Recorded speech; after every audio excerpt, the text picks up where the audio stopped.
Boker Tov, good morning. We continue with our 3-minute daily dose of Torah. It's one of the racier lines, actually, in the Talmud. This is actually the Jerusalem Talmud. And it says the following, Amar Rabbi Levi. Actually, the Gemara is actually discussing what happens to a person who gets thirsty on Erev Pesach in the late afternoon. And it discusses that you're not supposed to taste anything until it gets dark. We'll put that for the next time we're together. And then the Gemara says, Amar Rabbi Levi, Ha'ochel matzah be'erev ha'pesach, keba al arusato beveit chamav.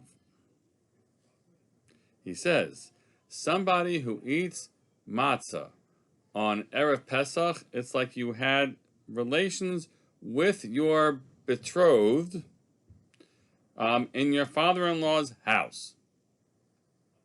And what we do to a person who does that is you give him lashes. And so the Rambam actually just quotes that part, which says if you eat matzah on Erev Pesach, you get lashes. He leaves out the Racy comparison. But what is that Racy comparison about? What is it seeking to say? The Gemara, as we know it, speaks about the desire to ensure that a person eat matzah l'te'avon, to eat matzah with a hunger. For that reason, it says in the Mishnah in Arbe Pesachim, Erev Pesachim samach lemincha lo yechal adam machatech shach. When it's late in the afternoon, Erev Pesach, the last 3 hours of the day, a person should not eat until nightfall. And that is, the Gemara goes on to just explain, it's because we want to make sure you can be ochel matzah l'te'avon. You have a hunger when you're going to eat the matzah.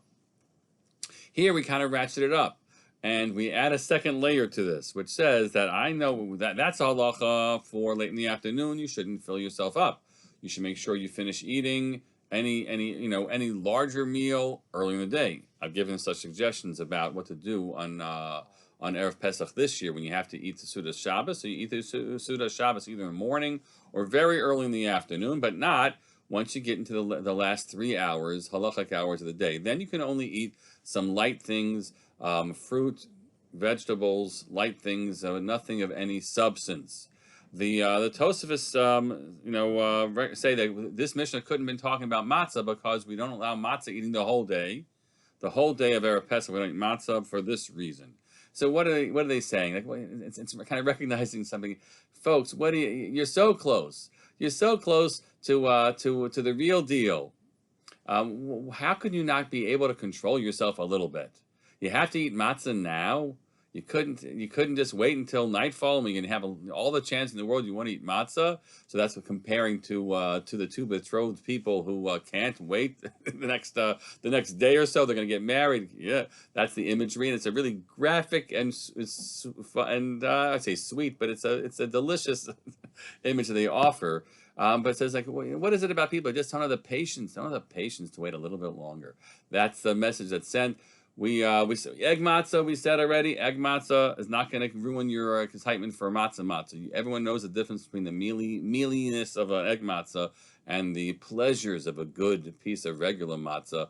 And so we'll eat egg matzah in the morning until the 4th hour, and that's how we'll solve our problems, as we mentioned yesterday. And you get to make a motzi and egg matzah when you make your meal around it. So that's what we'll do.